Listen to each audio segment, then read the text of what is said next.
সাতক্ষীরার তালায় কৃষক সমাবেশ অনুষ্ঠিত হয়েছে। শনিবার বিকালে জালালপুর শ্রীমন্ত কাটি স্কুলের মাঠে জালালপুর ইউনিয়ন কৃষক দলের সভাপতি খালেদ বিন ওয়ালিদের সভাপতিত্বে এই অনুষ্ঠান অনুষ্ঠিত হয়। আমি এই বলি আমার সংক্ষিপ্ত কথা শেষ করছি। আমাদের কেন্দ্রীয় নেতা আসছেন, আপনাদের সাক্ষাৎকার নেবে।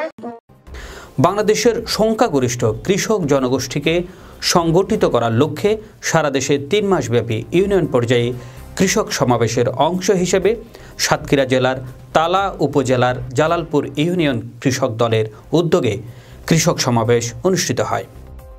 তালা উপজেলার কৃষক দলের আহ্বায়ক মোহাম্মদ জাহাঙ্গীর হোসেনের পরিচালনায় প্রধান অতিথির বক্তব্য রাখেন কেন্দ্রীয় কৃষক দলের সদস্য রমিজউদ্দিন রুমি। বিশেষ অতিথির বক্তব্য রাখেন উপজেলা বিএনপির যুগ্ম সাধারণ সম্পাদক ও জালালপুর ইউনিয়ন পরিষদের চেয়ারম্যান এম মফিদুল হক লিটু।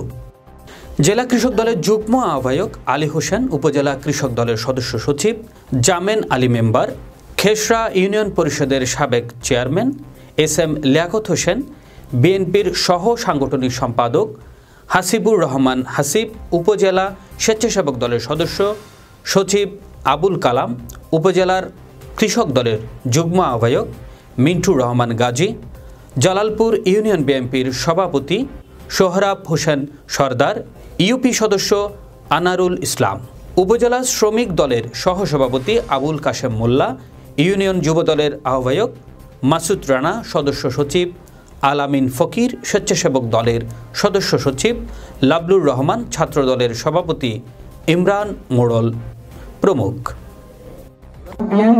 বিএনপি কথা বলার যে সুযোগটা তিনি যা করেছেন, তিনি উপজেলার প্রতিটা নেতা। দেখছিলেন সাতক্ষীরা প্রতিনিধি আবু জাফরের রিপোর্ট।